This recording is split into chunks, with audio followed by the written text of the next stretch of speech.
अस्सलाम वालेकुम बच्चों, कैसे हैं आप लोग। उम्मीद है सब खैरियत से होंगे। भाई आज हम लोग एक नया चैप्टर स्टार्ट करने जा रहे हैं, सेल साइकिल के नाम से है। तो अब तक जो हम बातें पढ़ चुके हैं पिछले चैप्टर्स का अगर हम कंपैरिजन करके देखें तो इससे जो पहले वाला चैप्टर था उस चैप्टर के अंदर हमने सेल की कोआगुलेशन, किस तरह सेल मिलके काम करते हैं, कैसे ऑर्गन बनाते हैं, टिश्यूज बनाते हैं, हमने उन सब की बातें की थी।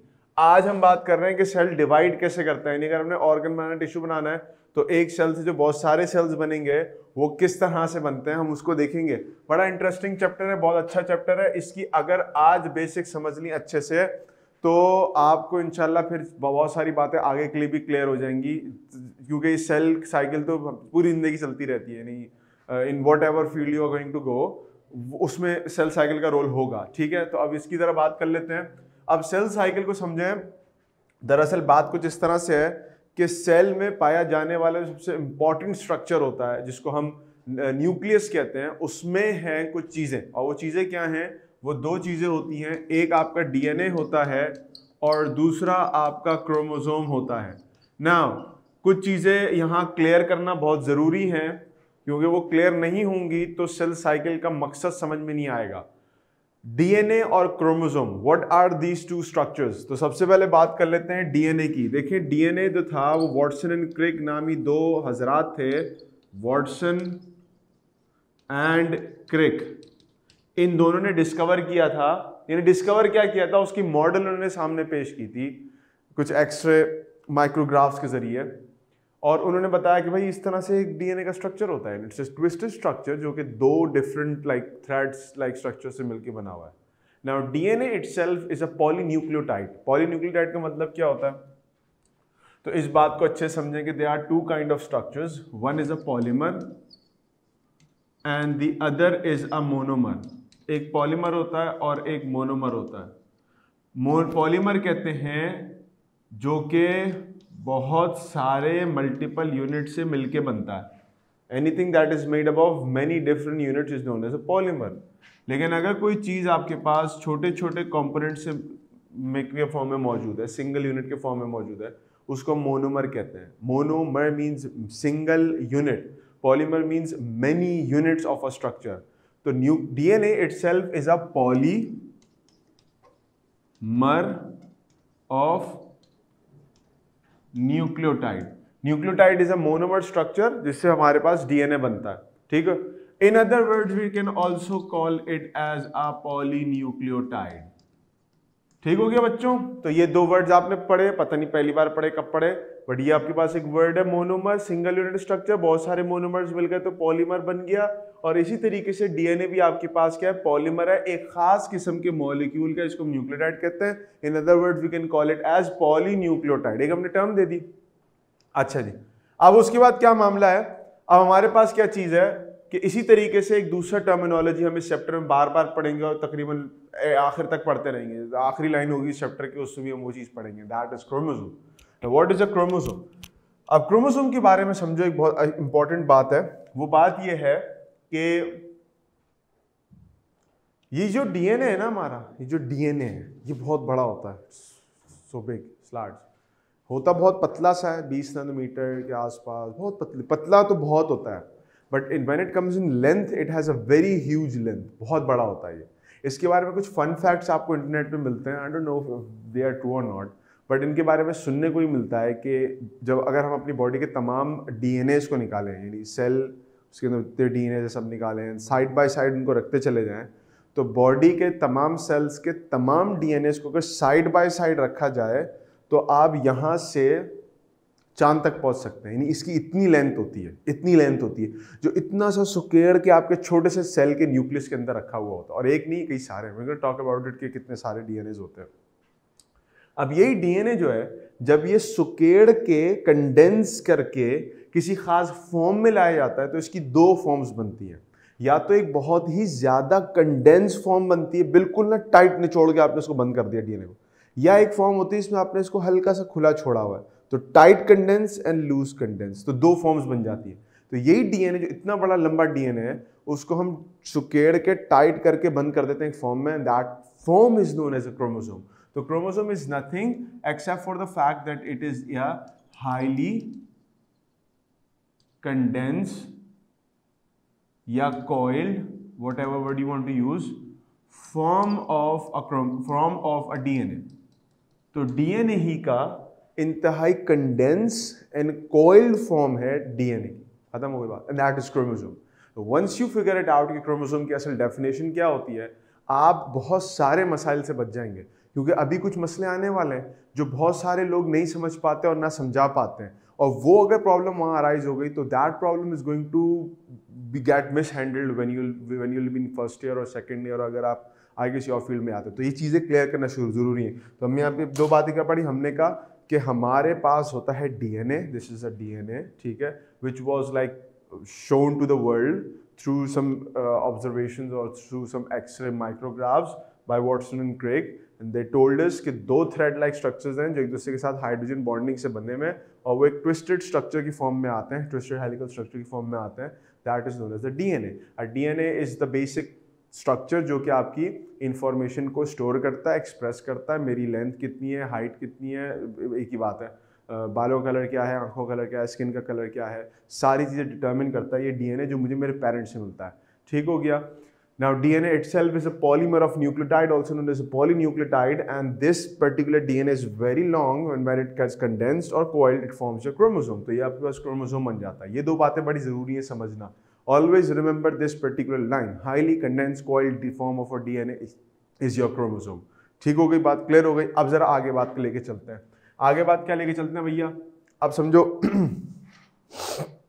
हमारे पास मामला कुछ इस तरह से है, कि अब बात आ जाती है कि क्रोमोसोम को पहली बार किसने देखा और कैसे देखा था। ठीक हो गया। तो पहली बार क्रोमोसोम तो जाहिर सी बात है देखा तो माइक्रोस्कोप के अंदर ही था। तो माइक्रोस्कोप में हमने देखा क्रोमोसोम को, पहली बात।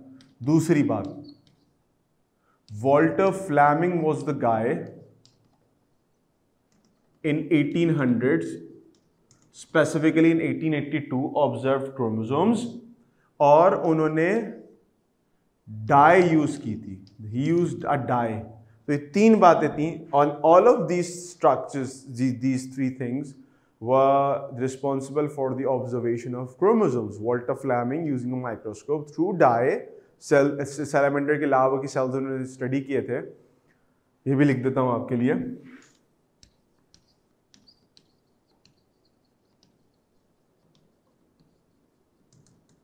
उन्होंने क्या ऑब्जर्व किया, ही ऑब्जर्व्ड क्रोमोसोम। उन्होंने कहा कि यार कुछ ना हाईली स्टेन स्ट्रक्चर्स हैं, बाकी किसी में स्टेन नहीं आया, कलर नहीं आया, ये सिर्फ एक ही पार्ट है हमारे न्यूक्लियस के अंदर जिसने कलर पकड़ा, और कलर पकड़ना चूंकि उसने कलर पकड़ा था तो that is why he came up with an option कि this is a coloured body, क्योंकि वो रिटेन कर लिया उसने, रिटेन्ड मोर कलर या डाई। इस वजह से उन्होंने इस चीज का नाम रख दिया एज आ क्रोमोसोम नाम रख दिया। Now let's talk about this, बहुत इंपॉर्टेंट चीज है। क्या चीज हुई, क्रोम वर्ड निकला है क्रोमा से, and the word chroma means colour. Some word निकला है सोमा से, and the word soma means body. Now here's the thing, उन्होंने यानी जो जितनी भी बातें थी डिस्कवरी से रिलेटेड हमने यहां पर लिखी, माइक्रोस्कोप यूज किया वॉल्टर फ्लेमिंग 1882 में, डाई यूज की उन्होंने सैलामेंडर सेल्स के ऊपर। हमारे सैलामेंडर सेल का कुछ पार्ट ऐसा था कि उसने बहुत ज्यादा रिटेन कर लिया कलर और डाई को, चूस लिया, अब्जॉर्ब कर लिया, and then he came up with the word chromosome which means colored bodies. So these were the only structures कि जिन्होंने सबसे ज्यादा कलर रिटेन किया था। he came up with this word कि ये चीज होनी चाहिए क्रोमोसोम। later on बहुत सारे आपके पास उसके ऊपर experimentations हुए that later on revealed कि these chromosomes are nothing but just highly condensed DNAs, and that DNA is the hereditary material जो आपको अपने पेरेंट्स से मिलता है। and जो कुछ आपको नजर आ रहा है अपने अंदर, जैसी आपकी बॉडी है, फिजिकल स्ट्रक्चर्स हैं, जो कुछ आपकी बॉडी के अंदर हो रहा है, वो सब के सब जो है वो डिपेंडेंट है on the expression of those DNA. अब डीएनए इटसेल्फ क्या चीज है, तो ये क्रोमोसोम और डीएनए का आपस में रिलेशनशिप कैसे बनता है, जरा इसको भी एक नजर देख लेते हैं। अब देखो हमारे पास सबसे पहले आया एक स्ट्रक्चर जिसको हम कहते हैं जीन। बहुत सारी जीन्स मिलके बनाती हैं DNA. When a DNA is condensed it forms a structure known as a chromatin and later on it condenses to form your and my favourite chromosome, जो भी अंकल ने डिस्कवर नहीं किया था पीछे वाले वॉल्टर फ्लेमिंग ने। Now what are these structures, let's draw their diagram. मिसाल के तौर पे एक अदद हमारे पास है DNA, we have a very long DNA. इस डीएनए का एक छोटा सा सेगमेंट होगा, लेट्स सपोज हम गोना पॉइंट दिस आउट कि लेट्स सपोज ये वाला स्ट्रक्चर है डीएनए का ना, इतना सा पोर्शन है। Now this particular structure of a DNA, a segment of a DNA is known as a gene. किसी भी डीएनए का एक रीडेबल कोडेबल पार्ट जिससे हम कुछ इंफॉर्मेशन डिराइव कर सकते हैं, that is a gene. Clear हो गई बात? तो बहुत सारे segments of a DNA they make of a genes they make up a DNA. तो इसकी मैं डेफिनेशन भी यहां पर लिख दूं आपके लिए। डेफिनेशन क्या बनेगी? डेफिनेशन क्या बनेगी? Segment of DNA is known as a gene. DNA itself क्या है? पीछे हम लिख के आए हैं अ पॉलीन्यूक्लियोटाइड। न्यूक्लियोटाइड्स एक स्ट्रक्चर है जिसके बहुत सारे मिलके जो है वो डीएनए बना रहे होते हैं। And then later on we have this chromatin. यही जो डीएनए है ये कंडेंस होकर आपके पास एक थ्रेड लाइक स्ट्रक्चर बना लेता है। इसको हम नाम देते हैं क्रोमैटिन का, thread like structure known as a chromatin. And later on this structure forms your chromosome. Structure forms your chromosome. अच्छा जी, अब क्या है हमारे पास यहां पर ये आया एंड देन ये आया, ठीक हो गया। इसकी बातें भी लिख लेते हैं। बात क्या है? Loosely coiled DNA forms your chromatin. Loosely coiled DNA forms your chromatin. Highly coiled DNA forms your chromosome. तो ये दो चीजें हमारे पास आ जाती हैं, ठीक हो गया। अच्छा, अब ये दो चीजें आ गई। अब हमने एक तरतीब समझ ली कि किस तरह से जीन्स डीएनए फॉर्म करते हैं, फिर डीएनए क्रोमोसोम में क्रोमैटिन की फॉर्म में कंडेंस होता है, and then how chromatin is condense in the form of a chromosome. तो ये चार बातें, चार सीक्वेंसेस हमारे लिए समझना बहुत जरूरी हैं, ठीक हो गया। अब यहां एक और बात समझो, यहां एक और बात समझो। हमेशा एक बात याद रखना, इस बात को अपनी जिंदगी के बुनियादी मकासद में से एक बना लो कि one DNA forms one strand of chromosome। ये जुमला याद रख लीजिएगा। एक डीएनए जो है ना, मिसाल के तौर पे we have this one single DNA, ये सिंगल एक डीएनए, ये क्रोमोसोम का एक धागा बनाएगा, एक धागा बनाएगा क्रोमोसोम का। एक डीएनए क्रोमोसोम का एक धागा बनाएगा। क्लियर हो गई बात? दो डीएनए होगा तो क्रोमोसोम के दो धागे बन जाएंगे, यानी डबल स्टैंडर्ड क्रोमोसोम बन जाएगा। ये बात भी क्लियर हो गई। एक जीन, कई सारी जीन्स मिलेंगी, एक पूरा डीएनए बनेगा। डीएनए कॉइल होगा लूज अंदाज में क्रोमैटिन, और फर्दर कॉइल होगा क्रोमोसोम, लेकिन एक डीएनए एक स्ट्रैंड ऑफ क्रोमोसोम ही बना रहा होगा आपके पास, ठीक हो गया। अब आगे चलते हैं, एक और बात करते हैं। How does a chromosome look like? Chromosome दिखता कैसे है, उसको हम कैसे देखते हैं? तो याद रखिएगा क्रोमोसोम के अंदर जो है ना,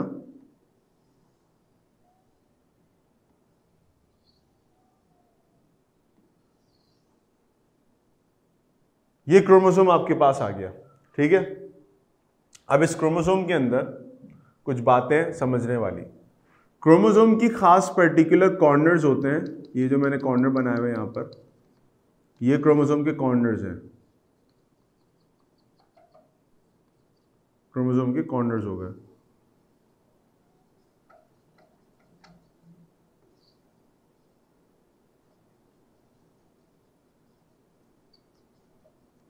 टिप्स हो गई क्रोमोसोम्स की, ऊपर और नीचे वाली 2 टिप्स हो गई।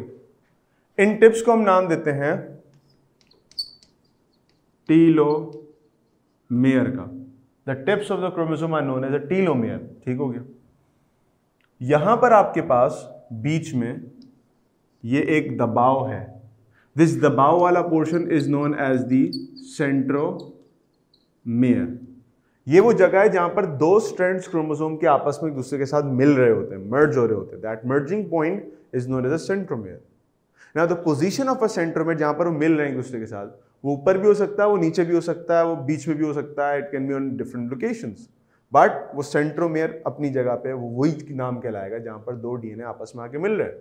Now moving on to the next thing, एक धागे को हम नाम देते हैं क्रोमैटिड। क्या नाम देते हैं? क्रोमैटिड। और जब हम इन 2 धागों को एक साथ कंसिडर करते हैं तो हम कहते हैं कि ये आपके पास बन गया sister chromatid. Sister chromatids.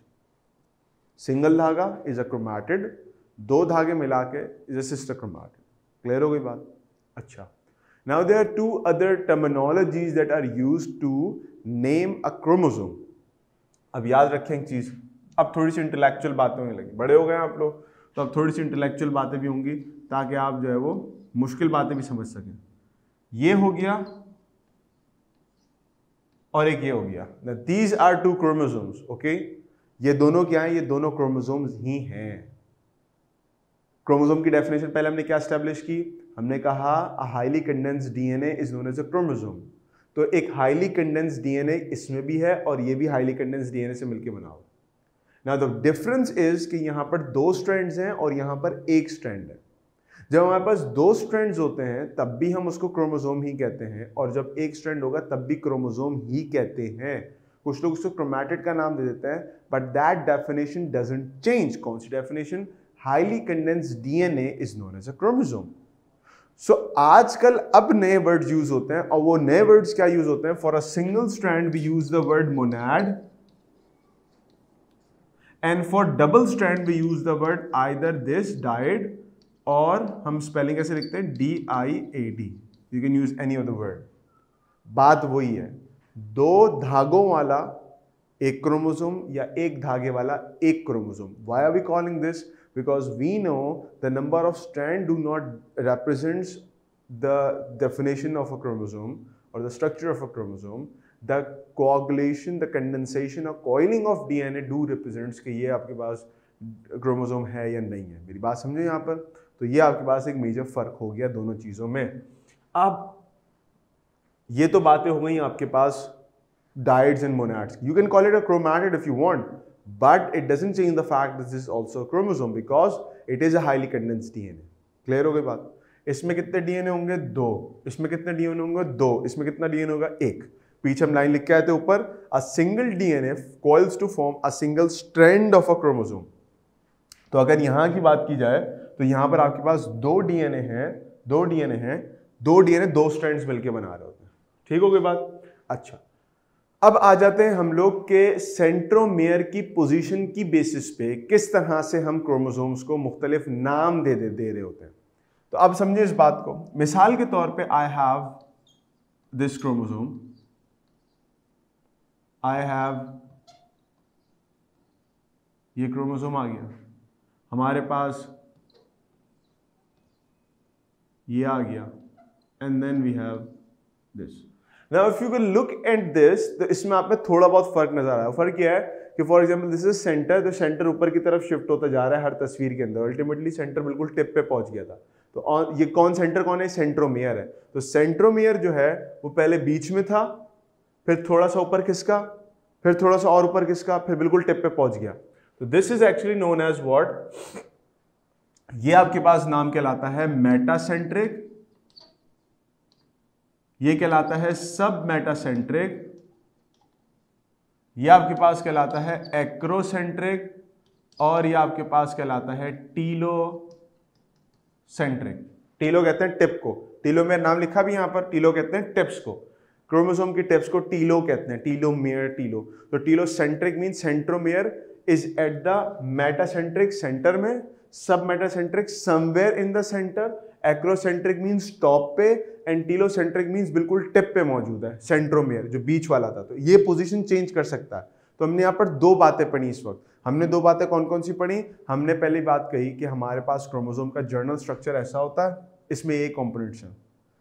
Chromosome भले से दो स्ट्रैंड्स पर मुश्तमिल हो, एक स्ट्रैंड पर मुश्तमिल हो, वो चीज अपनी जगह पर फिक्स रहेगी। कौन सी फिक्स रहेगी? कि आपके पास यहाँ पर ये एक डीएनए से बना हुआ है या दो डीएनए से बना हुआ है। क्लियर हो गई बात? अच्छा, उसके बाद हमने कहा कि सेंट्रोमियर की पोजीशनिंग की बेसिस पे, सेंट्रोमियर की पोजीशनिंग बेसिस पे क्या होता है कि आपके पास हम इनके नाम चेंज कर देते हैं क्रोमोसोम्स के। क्लियर हो गई यहाँ तक बात? अब जरा इससे एक स्टेप आगे लेके चलते हैं। आगे इससे क्या लेके चलते हैं भाई? अब बात ये आ जाती है कि सेल डिवाइड कैसे करता है। ठीक हो गया?